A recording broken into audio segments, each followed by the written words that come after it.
Hey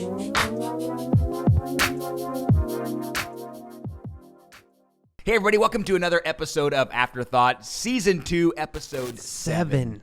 Season 2, we are just moving through these so fast. It really has been. Oh, it really has been pretty quick. Yeah. I ask Faith, because there's so many of these. They're just so good every week. They're all just so amazing. I lose track. I rewatch us every Wednesday, and I'm like, gosh, we're so good. Hey, but something really cool, though, next week. I'm pretty excited because we do have a guest speaker. Christy Johnson's coming in to speak for Soul Sisters, and she's going to speak that weekend. So we're going to do a little Q&A for the next podcast.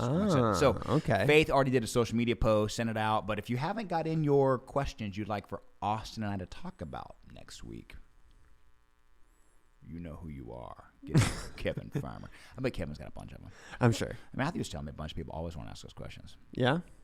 Mm-hmm. Well, I have a question for you, though. Too bad. I'm just kidding. Let's say you're in church. You're in the church building. Zombie apocalypse breaks out. Where are you going in this building? Upstairs. Bro, I said the same thing. Do you know why? I already have it planned out. I just don't know if they can walk upstairs. Number one. Number two? You can go on the roof. Dang, I didn't think about that. Number three? I don't know. There's 2 different exits up here. 3 if you include down there. But then you can hop the roof if you wanted to go to a different building. But there's also projectors. You can go into each theater. There's so many different... That's what I said. My whole scenario was I would come up here, turn on a movie, draw them all into a theater, and there you have them. That's a good call. Trapped. I was just saying you had so many different exits. So like if they were all at the stairwell, you can close the door. You can go that way, into each individual theater if you wanted to. There's so many ways out. I was thinking like there's all these plans for but I like zombie yours apocalypse. too. That's a little monkey bomb Call of Duty Zombies right there. I was thinking the same thing. It's just like you open the window,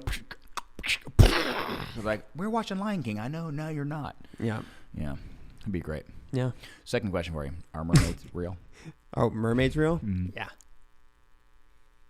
That was not what I was expecting. I think they are too. Yeah, I do. Okay. I mean, well, here's the thing. I mean, legit. Let's be honest. Where'd Starbucks get their graphic from? Come on, somebody. Somebody took a picture of that. Here's the thing. Siren. It's similar to my mind in outer space. I feel like it would be very naive if we only have 5% of the ocean discovered to say that it's not real. Mm-hmm. So I like to think that most mythological things, at least at one time, were real because it's just more fun that way. Merman. Merman. What movie is that from? Okay. You know he'll know? Kevin Farmer. All right, question. What do you have right for me? Come on. Yeah, okay. Fire away. Fire away. That was good. You like that? What is your favorite musical? Wicked. Yeah. Mm-hmm. Man, I said that so fast, but I don't know because Alyssa and I saw Rocky. That's what I thought Rocky you were gonna might be my favorite musical of all time. Yeah. And I think the reason why I loved it is because I wasn't expecting it to be so dang good, and it was so good. And I don't know why it's not been off Broadway, but if you ever get a chance to see Rocky, anybody, it's phenomenal. Yeah. The way they do it, the setup, and that might be why they can't do it off Broadway. Because I can't tell people because if they see it, they'll know. But it's pretty incredible what happens. Yeah. The whole theater transforms. Yeah. The whole theater transforms. I didn't see it, but I heard a lot about it from him and Alyssa, Do you guys want to know what happens? Mm-hmm. Do you? Have you seen Rocky? Completely different. So in the musical Rocky, you're in the seats looking at the stage, and the very last scene, all of the seats of the seating you're in move apart, and the stage comes in the middle and becomes a boxing ring. So you're in the seats, and the seats turn around, and then you're facing like the musical in the ring. Which is pretty sick. Like you weren't ready for it. Like all of a sudden your seats start moving. You're like, what the heck? It was incredible. It's a ride too? I love this musical. Yeah, it was cool. I loved it. Yeah, that's pretty sick. So Wicked number 2 though. Yeah. And I just saw the trailer for the movie. It looks awesome. The movie looks sick. Yeah. It's definitely, Wicked's the one that we've seen the most. We've seen Wicked like 6 times. We have on Broadway. Yeah. So if you haven't seen Wicked, it's a great And I feel like this movie will have like Ariana Grande like redeem herself. That's what I think she'll do. She'll hit whistle tone on the big note. Her Mariah. Okay, and then my second question for you is, when you listen to pastors, who are you go to? Who are you go Pastors? to? Okay, man, this is crazy. I have a wide variety. So I actually listened to a message this morning from Robert Morris. Mm-hmm. I listened to a message yesterday morning from Michael Todd. I listened to a message the day before from Darius Daniels. Mm-hmm. I listened to a message the day before that or the day before that, T.D. Jakes. So I don't have. I listened to a message last week from Pastor Chris Hodges from Church of the Highlands. So I don't have like a favorites. I like all. I think content's important to me as more than probably style. And so I love content. I think you can teach content creatively, but I love content over creative. And I mean, some of the content is like nuts, like incredibly good. Like I know that's why you love Erwin McManus too. I mean, dude, every time I hear him, like I mean, I've told you before, whenever I meet with him or talk to him, have lunch with him, I feel like I'm the dumbest person on the planet. He is so brilliant. Yeah. Faith, you like Erwin? Loves Erwin. That's how we got her to come here to church. It is. Yeah. Bribery. She's like, I don't want to come here. Erwin, I'll be there tomorrow. Yeah. Erwin's incredibly genius. Yeah. But I love content. So I like a plethora of speakers. Like I think there's a lot of creative speakers, but I love content. I mean, if you could take content and deliver it creatively, awesome. But I would always take content over creativity all day long. For sure. Cool. What about you, speaker wise? Jensen Franklin. 100%. Yeah. Jensen Franklin. I love Jensen Franklin. I like Stephen Furtick. Yep. I think he's got a lot of good Great stuff. content. Yeah. Yeah. I don't know who else. Those are my. Oh, I love Francis Chan too. Dude, Francis Chan is. Yeah. You know Francis Chan? Francis Chan's awesome. Love Francis Chan. Really good. Yeah. We were just talking about him yesterday. Crazy Love. We were. Yeah. Yeah. All right. I do have one more question for you, though. Oh, okay. What is one smell that you love that everyone else hates? Gasoline. Dude, me too. I was going to ask Gasoline, wet paint. Oh, whenever I get gas, pine, I love trees. Like get in the tree car, I'm smell. like, no, I will stand out here and smell it while I'm pumping it. I love the smell of it. Yeah, or like tree smell. I know some people don't like that, but I love like pine and all that. Yeah. Great questions. All right, shifting gears. Let's jump into Moses week 3, buddy. Moses week 3. Okay, so we talked a lot about God providing and God's provision this week. When God provided over and over again for the Israelites. And essentially they just kind of got complacent and bitter towards God, even though he provided for them. So how can we prevent ourselves from being in that state where God continually showers provision after provision for us and us not being complacent about it? I think the antidote for negativity is gratitude. I think that the antidote for complaining is gratitude, thankfulness. You know, what's funny is I read the story of the Israelites, probably like everyone else, and you're just like, how in the world could they ever have been frustrated at God? How could they ever? I mean, when have you ever been like, gosh, I want water, and like it comes out of a rock? You know what I mean? Like, man, I wish I had bread, and then it just like falls from heaven. Yeah. Like, that is the most easy, tangible miracle you've ever seen in your life. And you're just like, and it's instant. It's not like you pray and God goes, give me 10 years. It's like, I need water. A rock starts spewing out Fiji, you know? I'm just like, I am so blown away by that. I think the way for us to stay in that mindset, constant mindset of gratitude is just to always be thankful for what you have and not be focused on what you don't have. It's amazing how I can do that all the time in life. I mean, it even happens now. I look around at I mean, we talked about it last week a little bit, like what's consuming my mind right now is just like the economy's crazy. And so giving's been a little low and things like that. And I can focus so much on what's not happening as opposed to, oh my gosh, church is growing. We have salvations every week. We have new people coming in, new people getting connected, new people finding Christ. We have this amazing building, this facility. We're able to every week have 4 services to preach the gospel. Like it's so frustrating that I can get so focused on what's not happening as opposed to the plethora of things that is happening. And I think the best way to do that is just to focus on what God is doing as opposed to what God isn't doing. Because at the end of the day, there are things that aren't like, what did God say? Jesus said, in this life you will have troubles. Right. But chill out because I've overcome the world. So what he's saying is things are going to be difficult. Things are going to be hard. But what do you focus on? Do you focus on the difficult or focus on, the difficulty of what's happening, or how do we focus on the blessing of what he's giving? I think about it just in regards to it's so funny. Last summer I did a bunch of landscaping in the house, and there were these 3 bushes in front of the house that you've probably noticed them. I didn't do anything with them specifically because they might come back. And so I planted all this new foliage around him, and we put in rock and all this kind of stuff, but I left those 3, and those 3 ended up dying. And so what's funny is I have this beautiful foliage in the front yard, but I have the 3. There's 3, yeah. And every time I come home from work, every time I go for a walk with mom and come back, the first thing my eye goes to are the 3 dead ones. Not all the life that I planted, but the 3 dead things. And the only way to get my mind off of that is just to focus on the greenery. Just, I'm going to replace those, but I'm going to focus on the beauty of what I have and not just focus on the death of what I don't have, or whatever the case may be. Yeah. And so I think that's probably a lesson for us out there today, is like, how do you stay in that mindset of gratitude? Man, just be thankful. Yeah. Because our natural bend is to go to the negative. Our natural bend is to be, because we're selfish, we're sinful, the actual bend is for us to look at what's going wrong as opposed to look at what's going right. And so I think the idea there is like, what the Israelites should have done, what we should do, is just go, man, God, you've provided for me. Mm-hmm. You provided for this with this church. You provided for me with my family. You provide for us. I'm not ticked that I have the wrong car to drive. My gosh, I'm grateful I have a car to drive. Whatever the case may be. Might not be having the job that I love, but my gosh, I've got a job. So I think it's shifting the mindset to find the positive in the midst of what you can't see in the positive. Shift it, turn it on its head, and just go, you know what? I'm going to find something through it. It's a fight for it. You got to fight for it. You got to fight for the gratitude. You got to fight to see it, because our natural bend is to not see it.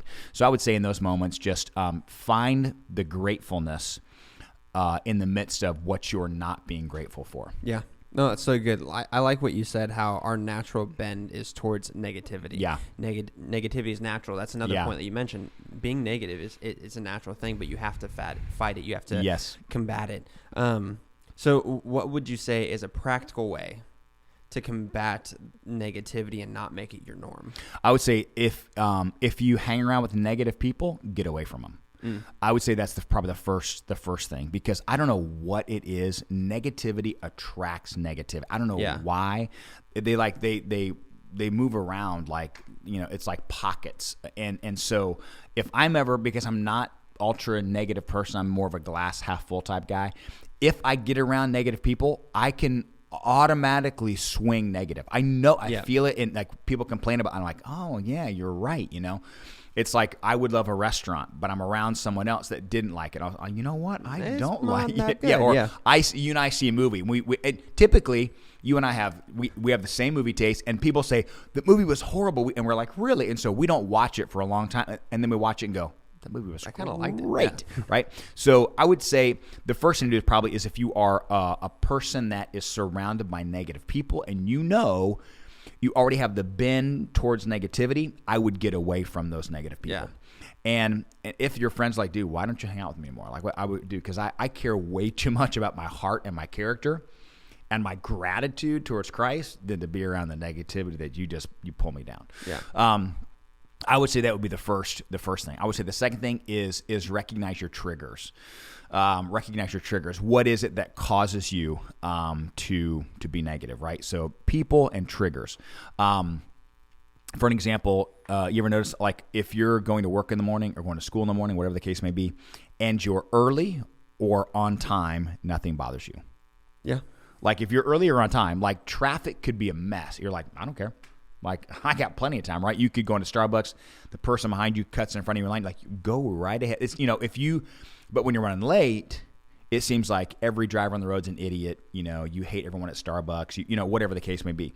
You're like, I'm going to stop at Dunkin', but my gosh, what's happening? I hate this, And so I think what happens is if you know what your triggers are, if you know your trigger is when you're late, you get negative, then I'd get up 5 minutes early every day. Mm-hmm. It's worth it to get up a little earlier, go to bed 5 minutes, my gosh, so those, I would say people and triggers, like what are those things?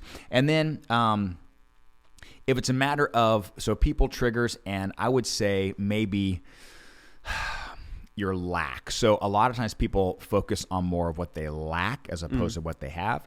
So I would say if people are a trigger, get rid of them, or get away from them. If you know that time is a trigger, people is a trigger, social media is a trigger, I would stay away from that, get away from that, get up earlier, stop unfollow people that are trigger for you, for negativity, whatever the case may be. And actually the third is your lack. So what I mean by that is stop comparing yourself to what you have versus what other people have, because we have different gifts, different talents, different anointings, those kind of things. So I would say for me, it's easy to look at other pastors and be like, oh my gosh, if we had, if we were in that city, we would have a church of, Right. Well, you're not in that city, Yeah. and that's not your church, and you're not that pastor. So maybe focus not on the lack, but focus on more the call, or focus on your giftings and not. So, because when you compare, you lose. Either you compare and you're better than somebody else and pride sets in and God hates pride, or you compare and you're worse than they are and insecurity sets in. So either way, pride or insecurity, you lose when you compare.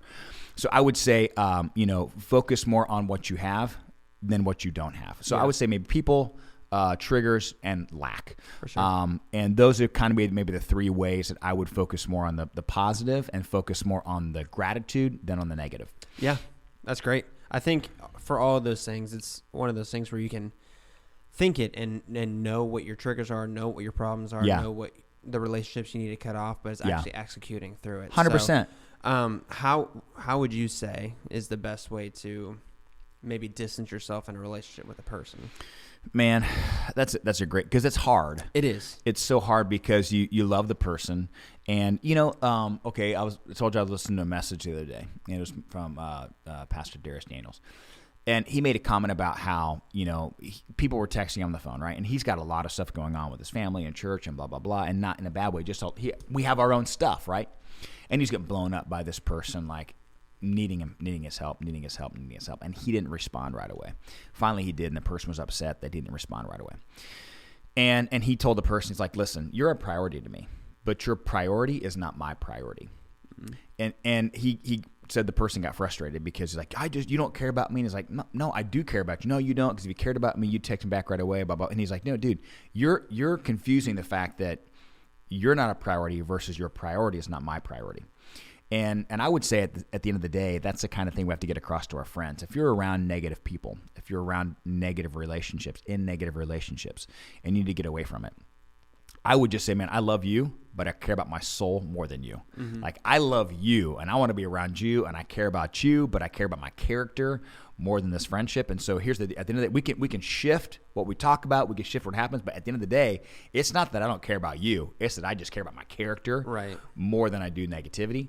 And so it's a weird conversation. Obviously, you might want to watch how you. It's not so much what you say. One of those things that you could probably rehearse. A little how bit. you say. I do that many a times. You rehearse in your mind how the conversation need to go. Just like, dude, listen, I love you and I love our friendship, but I love my character and my honoring of Christ more than this. And so we just need to make some changes. It's like if you're eating unhealthy and you want to start eating healthy, you got to make some shifts in your diet to get the health you want. Same thing spiritually speaking. If you want to have a healthy spirit, you have to make some shifts in the world to get the healthy vitamins and the healthy nutrients you need for a healthy soul. And so it may be that person is it's junk food to you, and you need to have more like, salad, and you need to have a little bit more greens and things like that.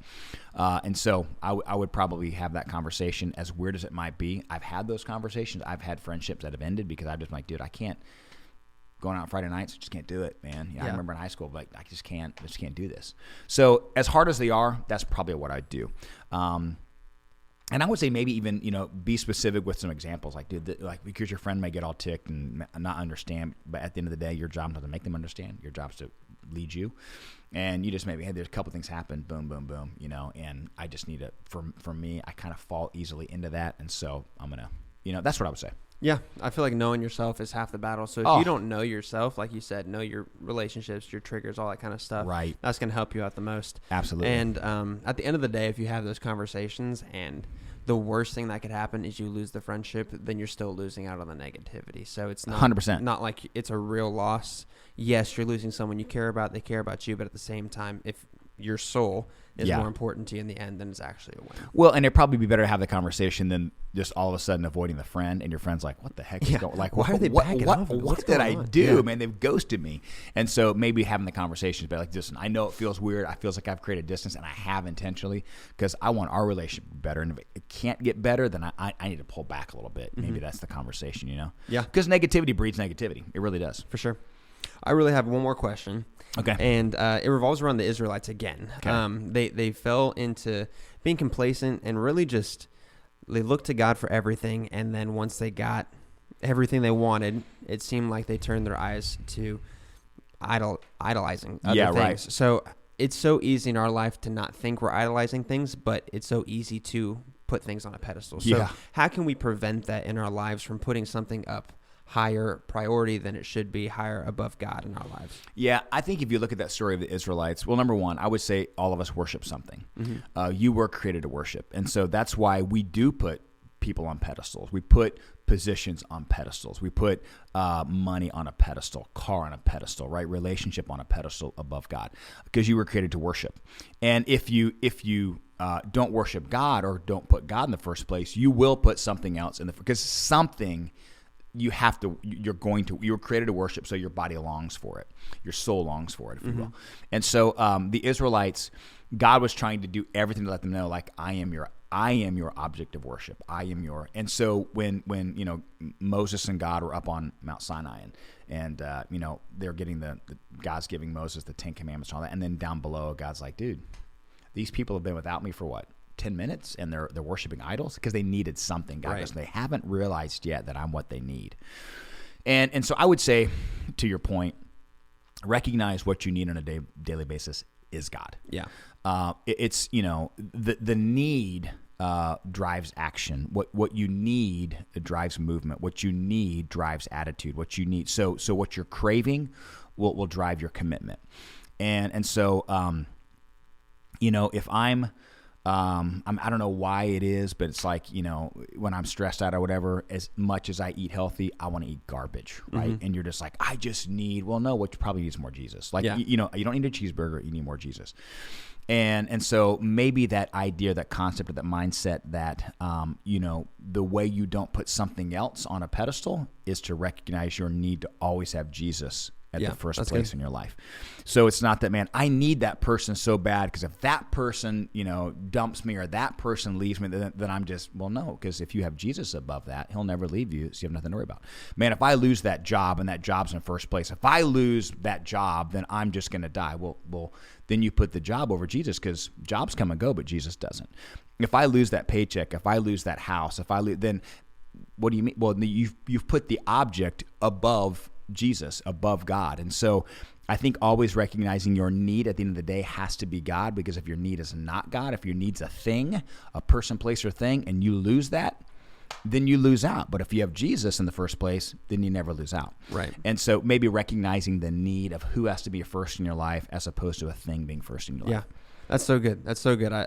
Everything on earth is finite, and that's the tough part, because that's all we know. We don't exactly know what's going to happen when we go to heaven or hell, quite honestly. Yeah. But the only thing we do know is that one person that we can trust in is God. In any situation, anything that arises here on earth, anything that happens, any relationship that ends, if our car breaks down, blah, blah, blah, you fill in the blank, you lose your job, whatever, God is going to be the one person who can fill every single need that we have. So why wouldn't we raise him up? Because it's so easy to look at everything else in the world and be like, oh, that'll help. That'll help. Well, and think about the story of the Israelites. God is showing them, he leads them out of Egypt, and God is showing them, I'm with you, right? He shows them he's with them through a pillar of cloud and a pillar of fire. So they can constantly, visibly see his constant presence. Is God with us? Oh my gosh, there's a pillar of cloud by day, pillar of fire by night. They build the temple. The presence of God through the cloud comes down, and so they just know God's here, God's here, God's here, God's here. And then when they want to move, the cloud comes up, the fire comes up, and whoosh, they don't have to wonder, should we move? If the presence moves, you move, right? And which direction are we going? You just follow the presence. God is giving his people a visible, tangible way for them to know, I'm with you, right? And then Jesus, in Matthew 28, he ascends into heaven, tells all his disciples what? Go, preach, teach, baptize, and I'm with you even to the very end of the age. Well, what do you mean? What do you mean you're going to be with us? Well, the Israelites had a pillar of cloud over them. I'm giving you the Holy Spirit in you. Right. So this isn't so much a visible cloud. This is a tangible presence. And I think those are the things that are so important for us to remind ourselves of, is like, if you feel like, I don't know if God's with me, man, there are visible, tangible ways for us to see God's power, but you have the presence of the Holy Spirit in you. Yeah. And that's all you need. Yeah. You shouldn't strive more for money, strive more. Those things are, like you said, they're so finite.